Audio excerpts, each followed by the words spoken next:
누가복음 24장 44절부터 49절까지 말씀을 우리 한 절씩 교독해서 읽겠습니다. 또 이르시되 내가 너희와 함께 있을 때에 너희에게 말한 바 곧 모세 율법과 선자의 글과 시편의 나를 가리켜 기록된 모든 것이 이루어져야 하리라 한 말이 이것이라 하시고, 또 이르시되 이같이 그리스도가 고난을 받고 제3일에 죽은 자 가운데서 살아날 것과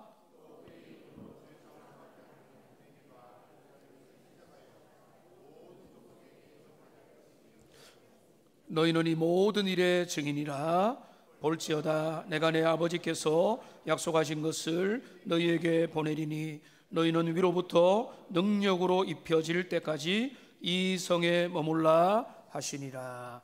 아멘. 여러분, 만일 사람들이 여러분에게 교회는 무엇입니까? 라고 묻는다면 여러분 뭐라고 대답하겠습니까? 교회는 여러분 알고 있지 않느냐? 화려하고 세련되고 예쁜 십자가가 걸려있는 건물이다 라고 말하는 사람도 있을 겁니다. 또 어떤 사람은 교회는 이웃을 향해서 좀 힘들고 연약한 자들을 돕고 가난한 자를 섬기고 구제하고 넉넉하게 그들을 돌보는 그 사랑이 바로 이웃을 향한 사랑이 교회의 모습이다, 이렇게 말하는 분도 있을 것입니다. 그게 아니고 교회는 함께 모여서 주님을 거룩한 구별된 자들이 예배하는 모임이다, 그 예배가 바로 교회의 핵심이다, 이렇게 보는 분도 있을 것입니다. 아니다, 교회는 그런 것보다 더 중요한 것은 함께 모여서 사랑의 교제를 나누는 것이다. 음식을 같이 하고 친교를 나누고 친밀한 사랑을 나누는 것이다.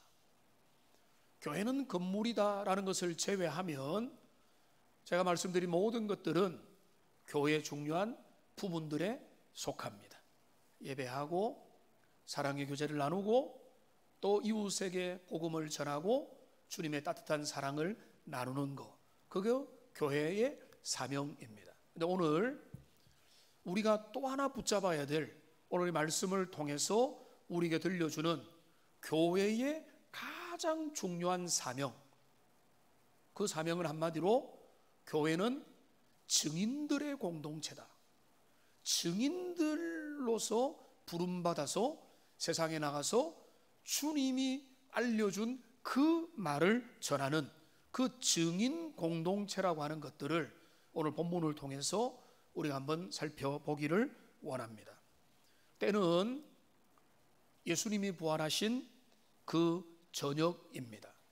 예수님의 제자들은 부활의 소식을 들었지만은 아직도 여전히 두려움에 떨며 집안에 모여서 문을 걸어 잠그고 있었던 바로 그때에 그 절망과 혼란과 두려움의 한복판에 부활하신 그리스도가 친히 나타나셨습니다.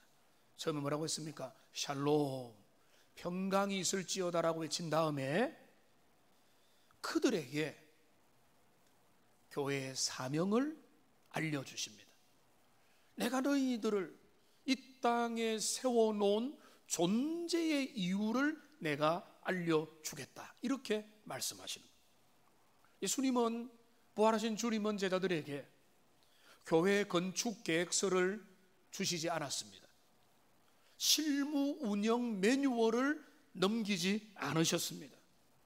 우리 주님은 교회에 사명을 주십니다.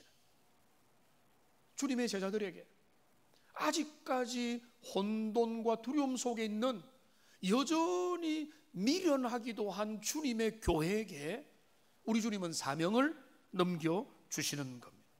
그래서 우리는 오늘 이 말씀을 우리가 자세히 보면 이 말씀 가운데 교회의 사명의 기초가 무엇이며, 그리고 두 번째로는 교회가 외쳐야 될 그 메시지의 내용은 무엇이며, 그리고 마지막 세 번째로는 교회는 그것을 어떻게 감당할 것인가 라고 하는 이 부분을 우리가 함께 살펴보기를 원합니다. 먼저 첫 번째로 우리가 이 말씀을 보면 우리 지상의 교회의 선교적인 사명은 인간의 계획이나 아이디어가 아니라 영원전부터 계획하신 성경에 기록된 하나님의 뜻에 기반하고 있다는 사실입니다. 오늘 본문 44절을 보십시오. 여기 보면 이렇게 말합니다. 또 이르시되 내가 너희와 함께 있을 때에 너희에게 말한 바 곧 모세의 율법과 선자의 글과 시편에 나를 가리켜 기록된 모든 것이 이루어져야 하리라 한 말이 이것이라 하시고 라고 말씀하셨습니다. 여러분, 여기 보면 예수님은 구약 전체를 동원시킵니다. 모세의 글, 이 율법이죠, 토라죠. 선자의 글, 선지서죠, 느비임입니다. 시편은 이게 성문서를 의미합니다. 시편과 아가와 몇 가지 성문서, 이게 케투빔입니다. 그러니까 구약의 전체입니다. 모세의 율법과 선자의 글과 이 성문서 시편으로 대별되는, 예수님이 뭐라고 말씀하는가 하면 너희가 구약을 알고 있지 않느냐? 우리가 가지고 있는 39권의 구약은 모세의 율법과 선자의 글과 시편인데, 이 중요한 말씀을 하십니다. 이 모든 것들이 나를 가르쳐 기록되어 있다라고 말하고 있는. 여러분, 구약의 주제는 그리스도 예수입니다. 그분이 오셔야 된다. 그분이 왜 오셔야 되는가? 그분은 어떤 분으로 오실 건가? 그분이 오셔서 하는 일은 무엇인가? 그분이 오시면 어떤 변화가 있게 될 것이고 하나님의 나라의 꿈이 어떻게 완성될 것인가? 그 모든 것들의 중심 고리가 그리스도 예수라는 겁니다. 여러분, 성경을 읽고 있죠? 어떤 분들은 수십 독, 어떤 권사님은 진짜 엄청 1년에도 몇십 독을 또 하고 있습니다. 너무 귀한 일입니다. 그런데 우리가 말씀을 읽을 때에 진짜 위험한 것은 성경을 탈무드나 공자의 책처럼 읽는 겁니다. 윤리교과서로 읽는 겁니다. 여기 내한테 다가오는 구절이 있네, 여기 착하게 살아라고 하네, 효도하라고 하네, 내가 이렇게 거짓말하지 말라고 하네, 교훈과 윤리로만 삼는다면 여러분, 성경을 10%도 이해를 못한 것입니다. 성경의 핵심은 그리스도 예수 안에서 하나님의 모든 계획들이 구약과 신약, 오래된 약속과 실천된 그 실현된 약속이 어떻게 그리스도 안에서 하나님의 원대한 계획이 펼쳐지게 되는가라고 하는 하나님의 거대한 이야기거든요. 하나님의 거대한 이야기라고 하는 그 중요한 주제, 그 주제의 핵심이 바로 그리스도 예수라는 것. 오늘 주님이 그 이야기하는 거예요. 나를 가리켜 기록된 모든 것. 성경을 읽을 때 여러분, 우리가 그것을 그렇게 읽어야 되는 것입니다. 여러분, 이런 말을 하는 분들이 있습니다. 도통 무슨 말인지 모르겠다. 설교를 들어도 말씀을 읽어도 그런 분들 있죠? 여러분, 염려하지 마십시오. 예수님의 제자들도 다 그랬습니다. 예수님이 설교를 해도 엉뚱한 이야기를 합니다. 말이 되냐고 하고 나중에 딴 이야기를 합니다. 왜요? 영적으로 깨닫지 못하기 때문에 그런 것입니다. 영안이 안 열리면 우리가 주님의 말씀을 그냥 윤리적으로 도덕교과서로, 세상의 철학책으로, 그냥 종교적인 책으로 읽고 말아버린다는 것입니다. 제자들도 마찬가지였습니다. 그러니까 우리에게는 어떤 일이 필요한가 하면 여러분 45절을 보세요. 45절에 보면 이렇게 됩니다. 이에 그들의 마음을 열어 성경을 깨닫게 하시고. 여러분, 하나님께서 오늘 지금이라도, 그리고 우리의 삶 가운데 우리의 마음을 열어서 하나님의 말씀을 자각하고 깨닫게 하는 은혜가 우리에게 주어지기를 주님의 이름으로 축원합니다. 여러분, 이것이 최고의 은혜입니다. 여러분, 여기 보십시오. 누가 이 일을 하게 하죠? 내가 교육을 받으면, 내가 PhD 박사학위를 받으면, 내가 똑똑하면. 여러분, 이스라엘의 제자들이 히브리어를 몰랐습니까? 아람어를 몰랐습니까? 그들이 뭐 언어를 못 읽었습니까? 그런 문제가 아니라는 것입니다. 여기 보십시오. 그들의 마음을 누가 엽니까? 예수님이 열죠. 성령님이 여시는 거죠. 우리 주님이 마음문을 열어서 성령께서 우리의 마음의 눈의 비늘을 벗겨 주실 때 우리는 성경에 나타난 하나님의 비밀을 보게 되는 것입니다. 이 은혜가 우리에게 주어지기를 소망합니다. 많은 분들에게 이미 주어진 줄로 믿지만은, 그러나 우리에게 주님 앞에 기도해야 됩니다. 주님, 하나님의 말씀을 그냥 교과서나 딱딱한 글이 아니라 이 말씀의 영적인 은혜를 볼 수 있는 우리의 영적인 눈을 띄어지게 해달라고. 주님이 그렇게 오늘 주님이 그들의 제자들의 눈을 열어주시는 겁니다. 어느 순간에 보이는 거예요. 마음문이 열리고 영적인 이해력이 생겨나면은 하나님의 말씀이 그런 부분이었구나, 이렇게 저렇게 연결되고 하나님의 위대한 엄청난 하나님의 구원의 계획들이 그 모든 것 속에 다 담겨져 있구나 하는 것을 마음에 느끼고 결합되고 연결되면서 하나님의 구원 사건에 우리가 이어져 가게 되는 것입니다. 그래서 칼빈은 성경을 뭐라고 했는가 하면 안경이라고 했습니다. 여러분, 이 너무 좋은 표현이죠. 여러분, 우리가 이 안경을 어떻게 쓰느냐에 보면은, 어떤 사람은, 제 아내도 예전에 그런 실수를 하는데, 하늘이 왜 이리 흐리지? 날이 화창한데. 왜 그렇죠? 선글라스를 꼈죠. 내 눈이 어두우면 세상이 어둡게 보이는 거예요. 근데 우리가 안경은 어떤 안경을 끼느냐에 따라서 세상을 보는 각도가 달라져요. 그건 우리 시선이거든요. 그런데 안경이라는 뭔가 우리가 복음의 안경, 신앙의 안경으로 우리가 딱 구축이 되면은 세상을 보는 모든 눈이 세상에 휩쓸리지 아니하고 우리는 주님이 주시는 마음을 따라서 세상을 바라볼 수 있게 된다는 것입니다.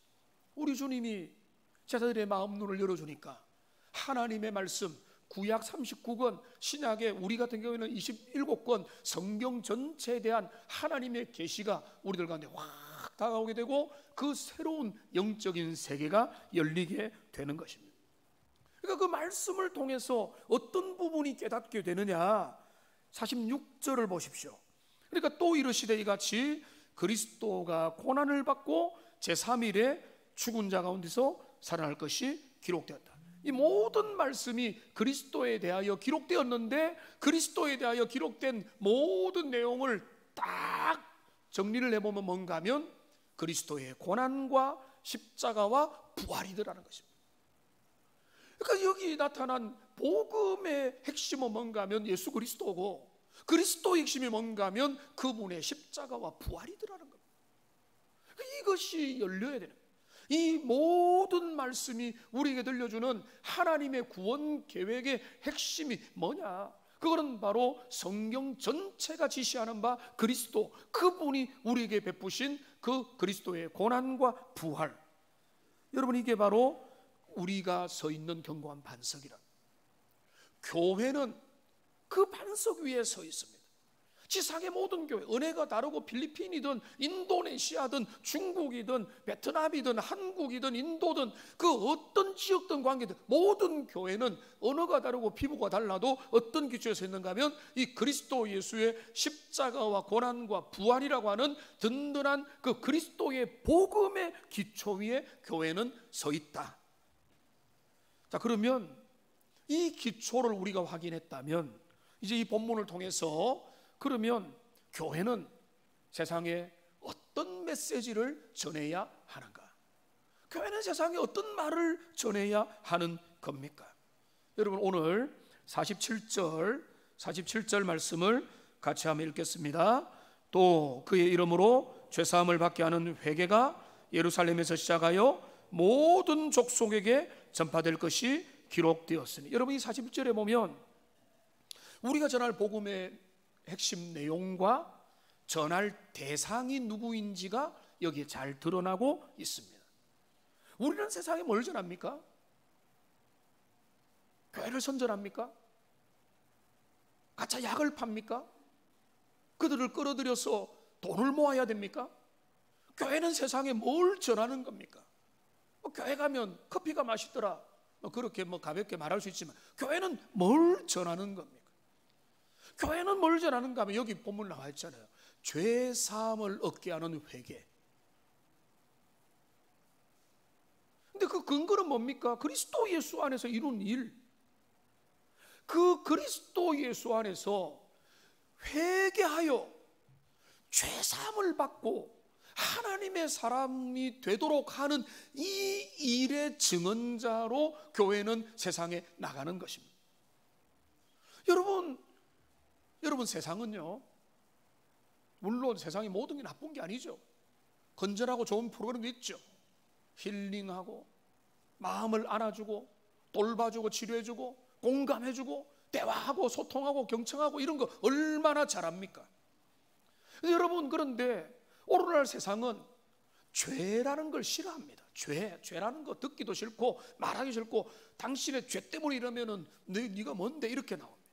근데 그거를 다른 거로 포장하죠. 상처받았다, 우울하다, 힘들다, 피곤하다, 외롭다, 슬프다, 이런 겁니다. 근데 그 모든 것들을 뭔가 하면 죄의 결과거든요. 그런데 사람들은 당신의 죄 때문에, 그런데 그 죄로 인해서 끊어진 관계가 그리스도 예수 안에서 내 죄를 회개하고 주님 앞에 나를 드릴 때에 내 관계가 하나님 앞에 회복되고 나는 진짜 새로운 인생이 된다, 이런 어떤 복음의 이야기를 듣기보다는 그냥 나의 감정을 이해해주고 공감해주고 그냥 소통하고 힐링하고 맛있는 거 먹고 여행 한번 다녀오면 그래도 우리는 살만하지 않는가 하면서 세상은 그렇게 거짓되고 순간적인 치료책으로 그렇게 만족을 하는 것입니다. 그러니까 이런 세상 가운데 우리가 전해야 될 메시지는 뭔가 하면 그게 우리의 곤경의 해결책이 될 수 없다. 우리의 삶의 어려움과 외로움과 고독과 슬픔과 세상의 모든 분열과 문제의 핵심은 하나님 앞으로 단절된 우리의 죄 때문이고, 이 죄악의 문제를 주님 앞에 그리스도를 믿고 의지하여 회개하고 주님 앞에 오지 않으면 그 공경의 문제는 해결책이 없다라고 단언하게 선언하는 거, 그게 복음입니다. 여러분, 세상은요 절대로 싫은 소리 안 하죠. 당신이 잘못되었습니다, 당신은 소망이 없습니다, 당신은 더 이상 이제는 나가면 죽습니다, 이런 말 안 합니다.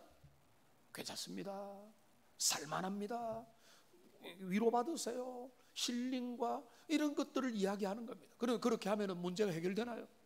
해결 안 되죠. 거짓된 치료책으로 만족할 뿐이라는 겁니다. 그러니까 우리가 전하될 내용은 세상이 가지고 있는 것을 우리가 세상한테 돈 잘 버는 법, 유명해지는 법, 좋은 대학 가는 법, 명문 가문이 되는 법, 이런 걸 가르칩니까? 그런 것들이 성경이 말하는 게 아니죠. 우리가 전해야 될 내용은 뭔가 하면 세상이 줄 수 없는 것, 아무리 재벌이라도 권력자라도 그 유명한 사람이라도 세상에서 탁월한 자라도 가지지 못한 하나님과의 끊어진 그 관계, 우리 주님과 회복되어야 될 그 관계된 이야기를 우리가 그들에게 전해야 되는 거예요. 우리는 이렇게 됐기 때문에 하나님과의 관계가 끊어졌고, 그런데 방법이 있다고. 그리스도 예수께서 우리를 대신하여 십자가에 달려 돌아가셨고, 대속의 은혜를 믿기만 하면, 회개하고 우리가 우리의 삶을 돌이키면 하나님 우리의 삶을 받으신다라고 하는, 이게 우리가 전파할 그런 내용이라는 것입니다. 여러분, 그러면 이 이 내용을 누구에게 전해야 되겠습니까? 누구에게? 오늘 본문을 보시면 여러분 이렇게 되어 있습니다. 47절 뒤에 보니까 예루살렘에서 시작하여 모든 족속에게 전파될 것이 기록되었다라고 말하고 있습니다. 그러니까 복음의 대상은 예루살렘으로부터 시작해서 모든 족속에게로 이어지게 되는 것입니다. 여러분, 예루살렘은 어떤 곳입니까? 두 가지 의미가 있습니다. 첫째는 출발점이죠. 그리고 내 근거지죠. 또 다른 영적인 의미로는 그리스도를 가장 멸시하고 복음을 거절했던, 심판받아야 마땅할 근거지가 예루살렘이었습니다. 예수님을 십자가에 가장 먼저 공개 처형했던 곳이 예루살렘이죠. 근데 그 공개 처형했고, 그리고 복음에 척박하지만 바로 내 있는 이 자리, 그러니까 우리가 복음을 전파해야 될 첫 번째 자리는 뭔가 하면 우리의 가정, 우리의 이웃, 우리의 친구, 우리의 마을, 우리 대구 땅, 신천동, 수성구, 우리 주변인 것입니다. 그러니까 우리가 멀리 가기 전에 우리의 가정에게, 우리의 이웃에게 복음을 부지런히 전해야 됩니다. 제가 말씀드렸던 그 죄사함을 얻게 하는 회개의 복음을. 여러분, 이번 올해는 너무 행사가 여러 가지 겹쳐서 전도 축제를 하지 않지만은, 여러분, 전도주의 우리가 교회 설립 기념일이나 여러 계기를 통해서 여러분 부지런히 초청하십시오. 그들을 주님께로 오도록 하십시오. 함께 복음을 들을 수 있도록 기회를 주시고, 그들의 인생에 세상이 줄 수 없는 것을 주님은 주신다는 것을 믿음으로 생각하면서 우리는 부지런히 복음을 전해야 됩니다. 목요일마다 전도대들이 하나님 앞에 사명을 가지고 전도의 사명을 열심히 감당합니다. 또 주일학교 전도도 나갑니다. 열심히 여러분의 삶에서도 일터와 직장과 삶의 자리에서 기회가 되는 대로 그들에게 초청을 하고, 그들이 가지지 못한 것을 나는 은과 금은 없거니와 내게 있는 것으로 너에게 주노니라고 말하면서 그들에게 복음으로 초청하는 일들이 우리에게 있어야 되는 것입니다. 우리는 저 멀리 나가기 전에 우리는 가까운 예루살렘이라고 하는 우리의 근거지, 우리의 주변에 복음을 전해야 됩니다. 그런데 여러분, 오늘날 우리가 선교가 중요하다가 아니라 예수님, 부활하신 예수님께서 1세기에 바로 예루살렘에서 뭐라고 했습니까? 모든 족속에게 전파될 것이라고 말했어요. 처음부터 복음은 모든 족속을 향해서, 모든 민족, 언어권, 피부 색깔을 향해서 열려 있었던 것입니다. 여러분, 아브라함의 복이 뭡니까? 창세기 12장 1절부터 3절까지 나타난 아브라함의 복이 뭔가 하면은, 내가 너로 복 자체가 되게 하겠고 너로 인해서 열방이 복을 얻게 될 거라는 거예요. 그 지금 아브라함의 복이 마태복음 28장과 누가복음 24장에 그대로 연결되는 겁니다. 아브라함의 복은 뭔가 하면 열방의 하나님의 복음의 통로가 돼서 모두가 죄사함을 얻게 하는 회개로 주님 앞에 나와서 주님을 예배하게 되는 그 복이라는 겁니다. 사도행전 1장 8절을 같이 보시겠습니다. 같이 한번 읽어보겠습니다. 오직 성령이 너에게 임하시면 너희가 권능을 받고 예루살렘과 온 유대와 사마리아와 땅끝까지 이르러 내 증인이 되리라 하시니라. 여기 보면은 초대교회입니다. 2000년 후의 교회가 그게 아니에요. 처음부터 미련하고 어리석고 부족한 교회지만 너희가 성령에 충만하면 어떤 일이 나는가 하면은 너희가 권능을 받아서, 다이나마이트 같은 권능을 받아서 주님의 증인이 되는데, 여기는 규모를 좀 더 쪼개서 말합니다. 예루살렘, 온 유대, 사마리아, 그리고 뭐죠? 땅끝까지. 그래서 그게 근데 이거를 두 가지로 볼 수 있어요. 그리고 어떤 분은 말합니다. 우리 주변 전도부터 먼저 하지. 맞아요. 그런데 이거를 1번 예루살렘 전도 먼저 하고, 예루살렘 전도 잘 되면 온 유대로 가고, 유대 다 되면 사마리아로 가고, 다 되면 땅까지 간다. 그렇게 보는 게 아닙니다. 이건 동시적입니다. 우리는 우리 주변을 전도하고 선교할 뿐만 아니라 우리는 땅끝까지 유대와 사마리아 지경을 넘어서 그 당시의 땅끝이라는 로마로 저 스페인까지도, 그리고 지금 땅끝이라고 할 수 있는 우리 대한민국과 아시아 대륙에도 복음이 펼쳐지게 되는 게 지금 말하는, 소위 말하는 복음의 서행화 과정이었습니다.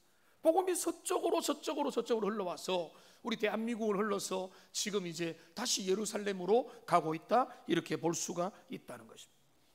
여러분, 교회는 놀랍죠? 2000년 전에 부활하신 그리스도는 이미 신약의 교회가 증거하는 공동체로 자기의 영역을 넘어설 것을 말하고 있는 것입니다. 영역을 넘어서라는 것입니다.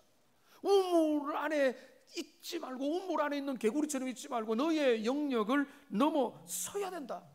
우리는 그 은혜가 우리에게 회복되기를 원합니다. 여러분, 우리가 70주년을 맞았는데, 여러분, 우리가 힘겨운 부분들도 있었지만은 우리가 이런 5번의 비전을 세웠지 않습니까? 근데 이거는 오늘 제가 공적으로는 처음 말씀드리지만은 단기간에 세워진 계획이 아닙니다. 한 10년 아니면 그 이상 전에, 10년 전쯤이라고 보는 비전센터도 세워지기 전에, 우리가 비전센터를 이제 하는 그 전에 이런저런 이야기를 하면서 70주년 이야기가 나왔습니다. 당회 가운데. 그러면서 저도 이야기를 꺼냈고 했던 이야기가, 우리가 70주년이 되면 교회 개척을 할 수 있으면 좋겠다. 분립교회, 교회 분립개척. 분립개척이라는 건 뭔가 하면 지금까지 제일 확보된 안전한 교회 개척의 모델입니다. 예를 들면 한 10가정 정도 헌신된 사람들이 함께 모여서 준비된 목회자와 함께 그 예배당을 확보해주고 분립개척시켜주는 거예요. 그러니까 돈만 주고 그냥 어떤 후원만 몇 년 해주는 게 아니라 사람까지 보내줘서 몇 년을 헌신하게 하면 그게 제일 안전하고, 부산에 이제 그런 교회가 있는데 예배당을 완전히 종교부지에 세워졌어요. 우리 교회 규모만큼 지금 됐는데 그 한 20억이 투자가 됐어요. 그리고 좋은 목회자와 성도들이 또 많이 거기에 갔습니다. 물론 나중에 많이 돌아왔지만은, 근데 지금 아주 건강한 교회가 됐습니다. 그래서 한 10년 전에 장로님들과 우리가 70주년을 맞이할 때는 그런 어떤 은혜가 있으면 좋겠다라고 그때 웃으면서 이야기를 했습니다. 그리고 제 마음에는 그것이 영광스러운 일이다라고 생각을 했어요. 우리 교회가 분립개척을 하고 좋은 목사 후보생이 그때 사역하는 부교육자들 중에서 준비가 되면 얼마나 잘할 수 있을까라고 생각했는데, 솔직히 몇 년 전부터 드는 생각은 이게 너무 어렵겠다 생각이 드는 겁니다. 왜냐하면 이 분립개척을 하면은요, 돈도 수억은, 1억 투자해봐야 표시도 안 나요. 공간 하나 정하는데도 돈이 얼마나 많이 드는 거 다 아시지 않습니까? 그리고 우리가 정말로 인력을 가고 정말로 또 준비된 목회자와 이런 것들을 생각하니까, 야, 우리가 국내에서 일을 할 수 있을까? 우리의 한계를 알게 됐습니다.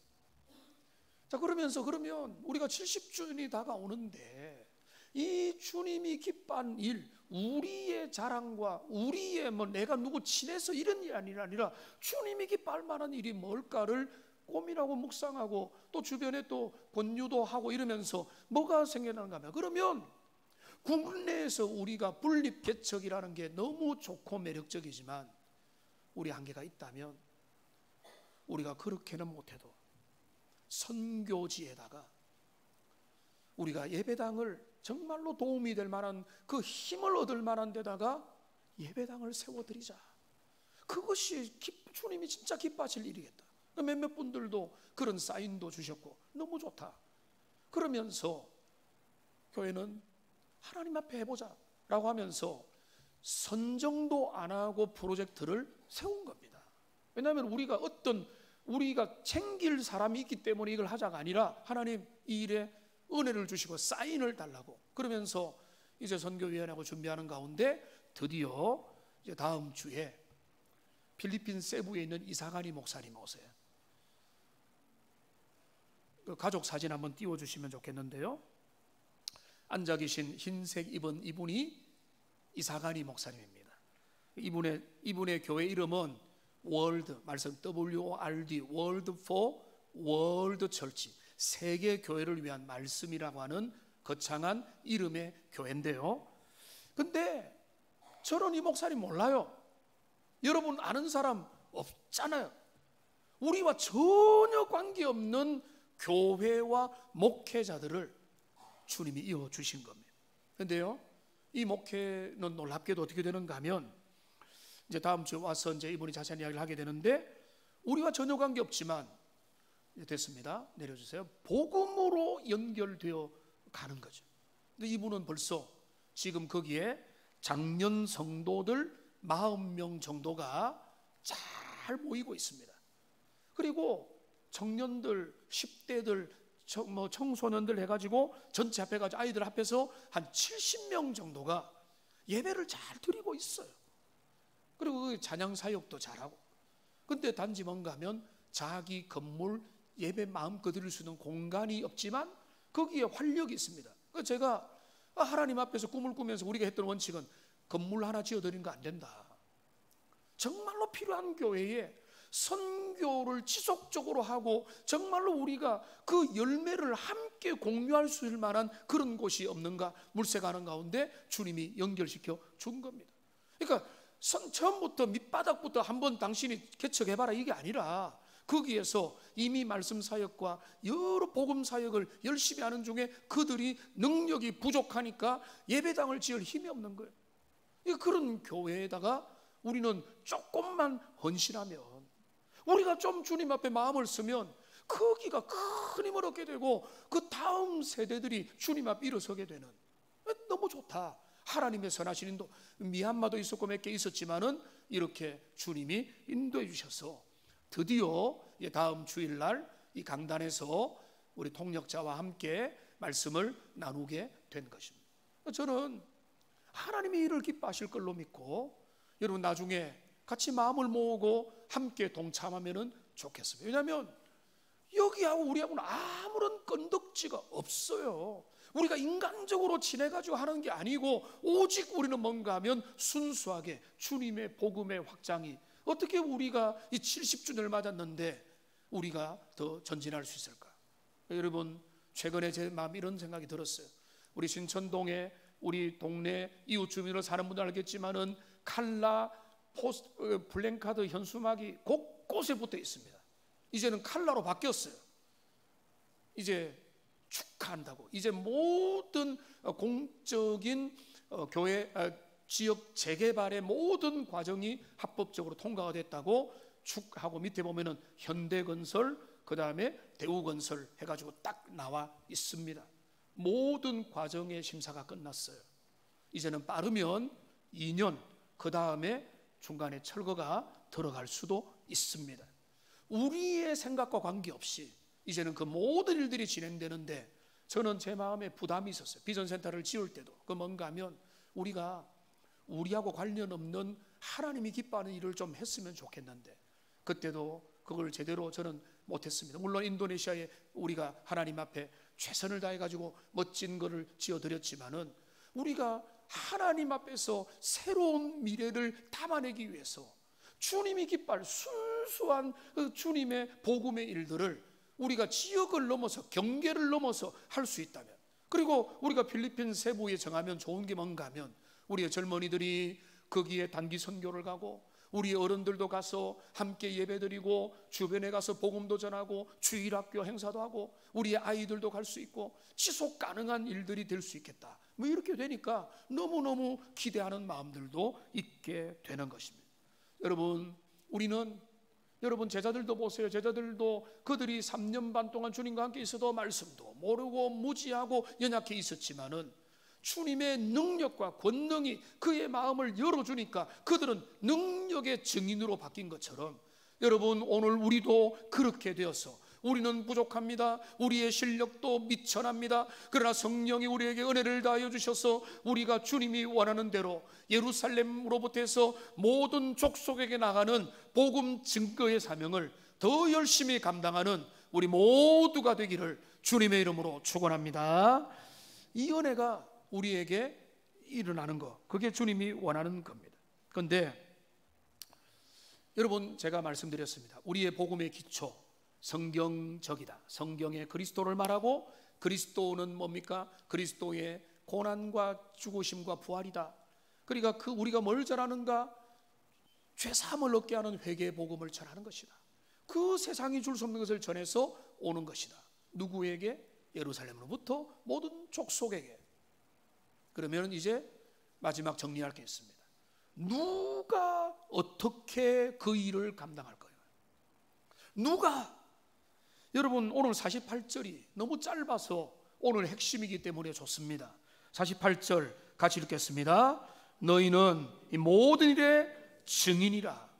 한번 따라하면 너희가 증인이다. 이 오늘 주제인 겁니다. 교회는 증인이라는 겁니다. 교회는 검사가 아니고, 제가 피택자들한테 그랬어요. 마지막 말로, 교회 안에서 검사 되려고 하지 마라. 따지려고 하지 말고 야당도 되려고 하지 마라. 여러분, 주님이 우리를 검사로 불렀습니까? 뭐 변호사로 불렀습니까? 주님이 우리를 뭐 판사로 불렀습니까? 주님 우리를 뭐로 불렀습니까? 증인으로 불렀죠. 증인으로. 어떤 증인입니까? 복음의 증인이죠. 그리스도의 증인이죠. 위대한 은혜의 증인이죠. 그 증인은 뭔가 하면 내 고백이 있는 거. 나는 받습니다. 나는 만났습니다. 나는 세상이 줄 수 없는 평안을 누렸고, 나는 죄사함을 누렸고, 나는 하나님의 살아계심을 나는 받습니다. 그들이 증인인 거예요. 하나님의 큰 일을 증거하는 겁니다. 죄사함을 얻게 하는 회개의 능력이 내 삶을 변화시켰습니다. 나도 예전에는 어두웠습니다. 나도 예전에는 헤매고 방황했습니다. 내 삶 가운데 그리스도의 복음이, 말씀이 다가오고 하나님의 말씀이 나를 변화시키니까 나는 내 안경이 바뀌었습니다. 이렇게 고백하는, 그게 증인의 모습이라는 거예요. 그러니까 이런 증인들이, 교회는 증인 공동체라. 그런데 증인 중에도 위증을 하기도 하고, 잘 모르겠는데요 라고 뭐 하기도 하고, 시시하게 증인 역할도 못하는 사람도 있죠. 그러면 증인의 역할을 어떻게 감당하는가? 우리 주님은요 분명히 말씀하세요. 49절을 보시면 이렇게 말합니다. 볼지어다 내가 내 아버지께서 약속하신 것을 너에게 보내니 너희는 위로부터 능력으로 입혀질 때까지 이 성에 머물라. 여러분, 증인이 증거를 어떻게 하는가 하면은 성령 충만함으로 갑니다. 내 능력, 내 지식, 내 지혜로 복음을 전하는 게 아닙니다. 여러분, 초등학교 나온 분이라 할지라도 성령 충만하면요 그분 전도 잘 잘할 수 있어요. 말을 고상하게 잘하고 뭐 아주 예의가 있고 교양이 있으면은 증거 잘하는 게 아닙니다. 그 마음에 하나님의 은혜와 능력과 복음의 변화의 능력이 내 속에 있으면, 내가 만난 주님, 여러분 뭐가 제일 실감납니까? 제가 말씀드리잖아요. 어디 가니까 너무너무 괜찮더라. 여러분 말 한마디에 주변 사람들이 막 동해가지고 나도 가볼까 하듯이.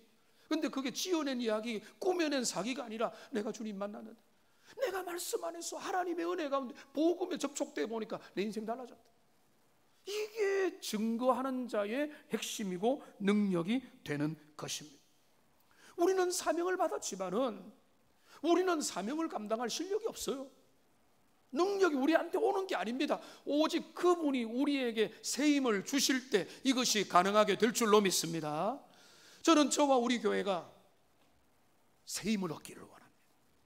성령이 주시는 은혜로 말미암아 우리의 마음들이 새로워져서 나는 부족하지만 주님이 주시는 은혜를 따라 그 모든 일을 감당하겠습니다 라고 고백할 때 주님은 그들을 사용하시거든요. 주님의 손에 붙잡힌 자들을 통해서 주님은 능력의 은혜를 베풀어 주시기 때문에 그렇습니다. 여러분, 전도도 시급하고 내년에도 우리가 열심히 복음을 전하고 전도 축제도 하고 일상 전도도 하고 전도에 또 열심도 냅시다. 전도도 시급하고 선교도 시급하고, 우리가 선교를 열심을 내지만은 프로젝트로 끝나면 안 됩니다. 전도와 선교하기 전에 주님 뭐는가 하면 이 성에 머물러라. 왜요? 이 성에 왜 머무는데? 능력이 너희들에게 임할 때까지, 성령의 은혜가, 주님의 역사가 너희를 온전히 주장하고 성령 충만할 때까지 너희는 더 많이 기도해라. 내일부터 특별 새벽 기도 하는데 여러분, 우리가 새벽을 왜 깨웁니까? 벌 받으라고? 고생하라고? 그게 아니죠. 새벽을 깨워서 일찍 주무시고 주님 앞에 맑은 마음으로 와서 주님, 내 삶을 다시 한 번 더 회복하기 원합니다. 말씀을 받기 원합니다. 은혜로 나가기를 원합니다. 내 심령이 주님 앞에 나가기를 원합니다. 이런 마음으로 주님 앞에 나갈 때 하나님이 우리의 마음을 새롭게 하시고, 우리가 그것부터 다시 출발을 해야 돼요. 아무리 교회가 이 일합시다, 저 일합시다, 저런 일도 합시다, 여러분 그런 방법도는요, 누가 제일 잘 알겠어요? 제가 잘 알아요. 해야 될 일 이만큼입니다. 아무리 이만큼이라도 은혜 없이, 능력 없이, 헌신된 사람 없이 일할 수 없어요. 우리가 하나님 앞에 주님, 내가 여기 있습니다 할 때 주님은 그 일을 우리를 통해서 행하시는 것입니다. 이제 말씀을 맺겠습니다. 오늘 부활하신 주님은 제자들에게 위대한 사명을 맡겨주십니다. 교회는 이 땅에 왜 존재해야 되는가? 지상의 제자들은 어떤 부르심 가운데 있느냐를 말씀해 주는데, 한번 빨리 말씀드리면 정리를 해보세요. 우리의 사명은 성경에 기초했다. 구약과 신약과 모든 성경의 중심이신 그리스도, 그분의 십자가와 부활, 이것이 우리의 복음의 기초가 된다. 그리고 우리는 세상에 뭘 전하는가? 우리가 전할 소식은 죄사함을 얻게 하는 회개의 복음. 세상이 줄 수 없는, 세상이 가지지 못하는, 세상이 웃고 슬퍼하고 있는 모든 가운데서 그들에게 전할 것은 오직 주님 앞에 회개하고 돌아와서 올 때만이 참된 희망이 있는 것이다. 누구에게? 예루살렘으로부터 모든 족속과 나라들과 민족들과 어른들에게 나가고, 누가? 증인된 우리가. 어떻게? 능력 받아서. 이렇게 되는 거예요. 그러니까 우리가 교회가, 신약의 교회가, 동원교회가, 오늘 우리 시대가 주님 앞에 반응할 모든 매뉴얼이 여기 다 나와 있는 거예요. 교회는 증인 공동체입니다. 우리의 증거가 더 분명한 목소리를 내고, 우리는 이미 복음을 알고 경험한 자로서 그것을 세상에 알려줌으로 우리의 가까운 예루살렘, 우리 대구, 신천동, 수성구, 우리 주변에, 그리고 이 대구를 넘어서 열방으로 주의 복음을 전하고 복음의 사역을 감당하는 우리 동원교회 모든 성도들 다 되시기를 주님의 이름으로 축원합니다. 기도하겠습니다. 살아계신 하나님 아버지,